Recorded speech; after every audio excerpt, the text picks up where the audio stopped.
नमस्कार दोस्तों, मैं सत्यनारायण आपका मेरे चैनल में स्वागत करता हूं। Today I am talking about the Bhagavad Gita अध्याय चैप्टर 14।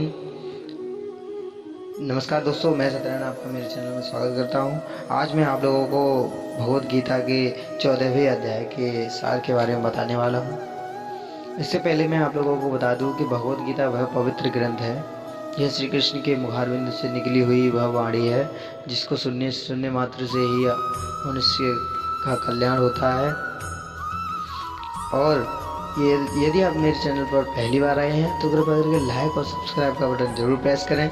आपके एक सब्सक्राइब से मुझे बहुत प्रोत्साहन मिलता है कि मैं आप लोगों से कितना कनेक्ट हो रहा हूँ, कितना आप लोगों को अच्छा लग रहा है, और जिससे कि मैं और अच्छी वीडियो आप लोगों को लिए ला सकूँ। तो चलिए आइए भगवद गीता के 14वें अध्याय के बारे में जानते हैं। इससे पहले मैं आप लोगों को बता दूं कि भगवद गीता सार की वीडियो अलग है मेरी, और भगवद गीता सार संस्कृत अनुवाद की वीडियो अलग है। यदि आप मेरे चैनल पर पहली बार आए हैं तो कृपया करके वो वीडियो भी ज़रूर देखें, ज़रूर सुनें। जय श्री कृष्ण।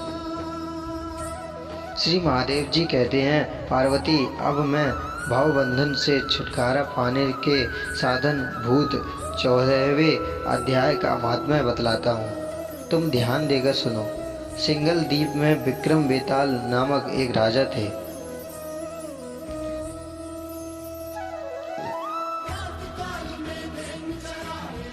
जो सिंह के समान पराक्रमी और कलाओं के भंडार थे। एक दिन वे शिकार खेलने के लिए उत्सुक होकर राजकुमार के सहित 2 कुतियों को साथ लाए वन में गए। वहां पहुंचने पर उन्होंने तीव्र गति से भागते हुए खरगोश के पीछे अपनी कुतिया छोड़ दी।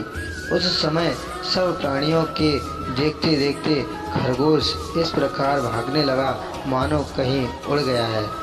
दौड़ते दौड़ते वह थक जाने के कारण एक बड़ी खंदक गहरे गड्ढे में गिर पड़ा।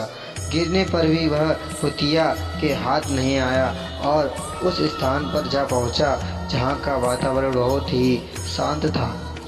वहां हिरन निर्भय होकर सब और वृक्षों की छाया में बैठे रहते थे। बंदर भी अपने आप टूटकर गिरे हुए नारियल के फलों और पके हुए आमों से पूर्ण तृप्त रहते थे। वहाँ सिंह हाथी के बच्चों के साथ हिलते और सांप निडर होकर मोर की पंखों में घुस जाते थे। उस स्थान पर एक आश्रम के भीतर वत्स नामक मुनि रहते थे, जो जितेंद्रिय एवं शांत भाव से निरंतर गीता के 14वें अध्याय का पाठ किया करते थे। आश्रम के पास ही वत्स मुनि के किसी शिष्य ने अपना पैर धोया था। ये भी 14वें अध्याय का पाठ करने वाले थे। उसके जल से वहाँ की मिट्टी गीली हो गई थी। खरगोश का जीवन कुछ शेष था। वह हाँफता हुआ आकर उसी कीचड़ में गिर पड़ा। उसके स्पर्श मात्र से ही खरगोश दिव्य विमान पर बैठकर स्वर्गलोक को चला गया।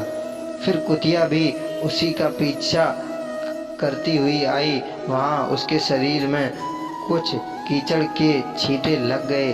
फिर वह भूख प्यास की पीड़ा से रहित कुतिया का रूप त्याग कर उसने दिव्यांगना का रमणीय रूप धारण कर लिया तथा गंधर्वों से सुशोभित दिव्य विमान पर आरूढ़ हो वह भी स्वर्गलोक को चली गई। यह देख मुनि के मेधावी शिष्य स्कंदर हंसने लगे। उन दोनों के पूर्व जन्म के वैर का कारण सोचकर उन्हें बड़ा विस्मय हुआ था। उस समय राजा के नेत्र भी आश्चर्यचकित हो उठे।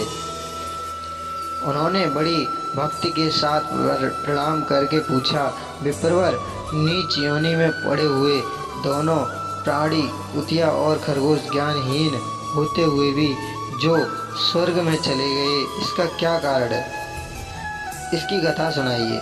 शिष्य ने कहा, भूपाल, इस वन में वत्स नामक ब्राह्मण रहते हैं। वे बड़े जितेंद्रीय महात्मा हैं। गीता के 14वें अध्याय का सदा जप किया करते हैं। मैं उन्हीं का शिष्य हूँ। मैंने भी ब्रह्म विद्या में विशेषज्ञता प्राप्त की है।